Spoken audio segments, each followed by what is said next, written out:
আল্লাহ পাক বলেন তোমাদের প্রতি আল্লাহ পাকের দয়া, তার রহমত, তার করুণা এত বেশি, তোমাদের সকল চাহিদা তিনি পূরণ করেছেন, কোনো চাহিদা বাকি রাখেন নাই। গতকাল বলেছি রব হচ্ছেন তিনি প্রয়োজন মাফিক চাওয়ার আগে যিনি প্রয়োজন মিটিয়ে দেন, তার নাম হলো রব। আমাদের চাওয়ার আগে আমাদের যা কিছু প্রয়োজন আল্লাহ রাব্বুল আলামিন সব সাপ্লাই করেছেন। জোরে কোন সুবহানাল্লাহ।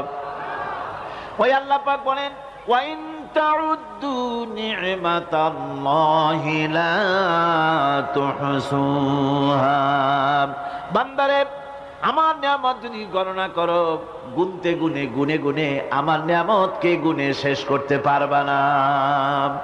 এত অসংখ্য নিয়ামত ছড়িয়ে ছিটিয়ে রেখেছি বিশ্ব জুড়ে, সর্বত্র সব জায়গায় আমার করুণার ছোঁয়া।